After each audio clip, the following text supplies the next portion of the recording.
Okay, so now let's define uh, variables and data types.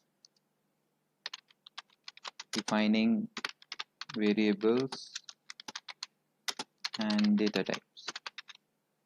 Okay, so in this lecture, we will be seeing that. So variables can be used to, first let's see storing part, how to store something into a variable. So variables can be basically used to store values for later use. For example, let's say savings equals to 100. I'm defining savings as a value of 100.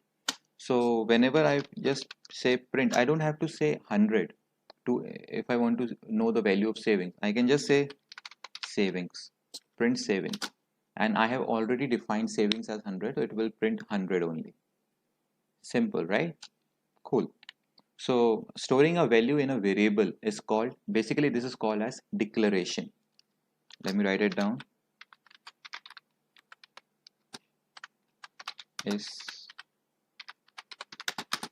storing a value in a variable. Okay, so this is called declaration. So you must always declare a variable before you can use it. All right, so let me just give you another example. Let's say, don't know, let's say x equals to 400. Print x. So what is your answer? If you're saying 400, you are correct. Simple, right? This is how easy to store a variable. Okay.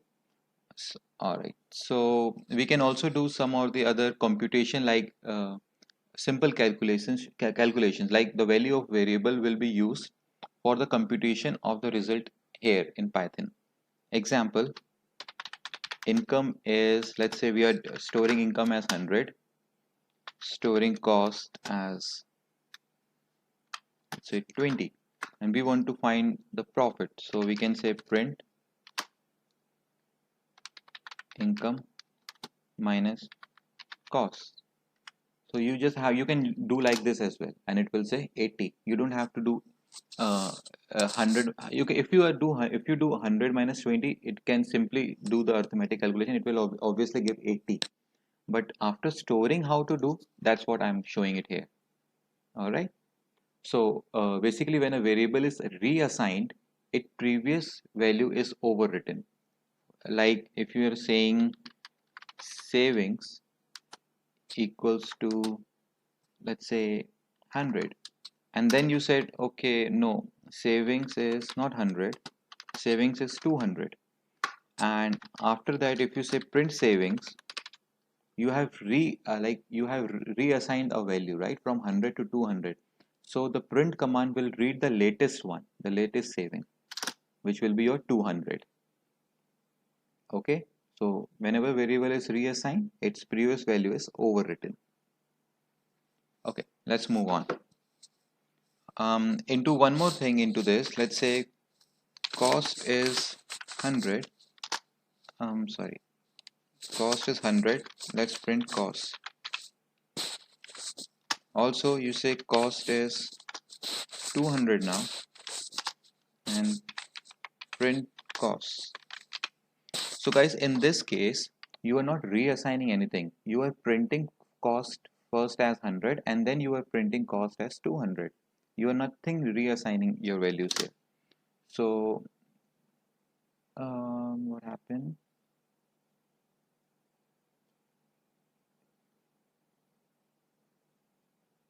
Okay, I'm sorry, really sorry, I have not introduced the is equal to. Okay, so it will be something like this. First it will print the first cost, and second it will print the second cost, which is 100 and 200. All right, now an integer is a whole number with no decimal places. Like integers are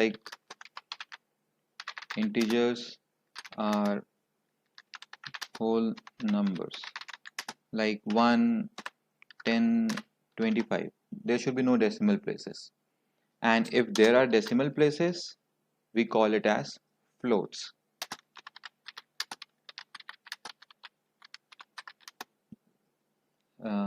Like you can say 26.0, 3.14. These are the floats. All right, are you clear up to this? And if you want to see if you want to see what is the type of the value, like you can use the type function here, type function to get the data type of any variable. For example, if you say x equals to 5 or 6, x equals to 6, and you say print type of x, we want to find the type of x, so we are just saying print type of x. What is the type of x? Here the class is integer. Okay, same thing if you do it here, instead of 6, if you do, let me use another line here, same thing if you do, instead of 6 you do 6.0. now you want to say find the type of x, now it's saying float because integer is a whole number and float includes the decimal parts. Clear? Good.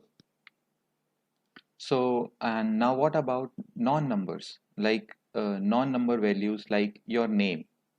So in Python, letters or words are called strings. Strings,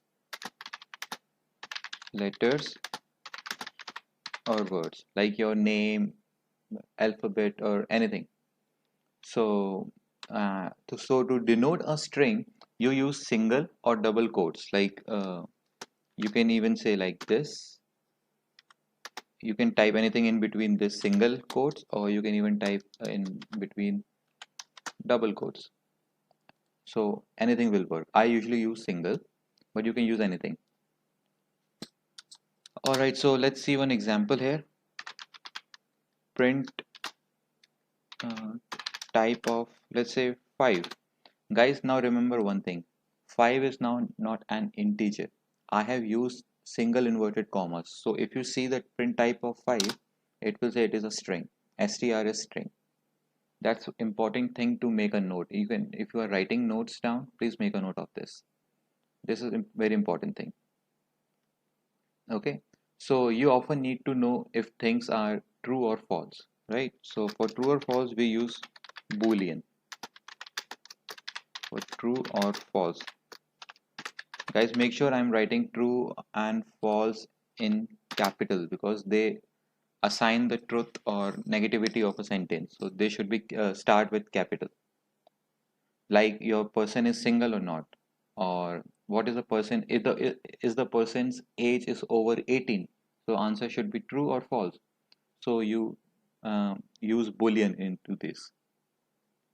So now you know the basic of data types: integer, float, Boolean, and strings. So let me give you one example here. Print type of true. Let me find the type of true. What is the type of true? It will say Boolean. Okay, it is very simple, right?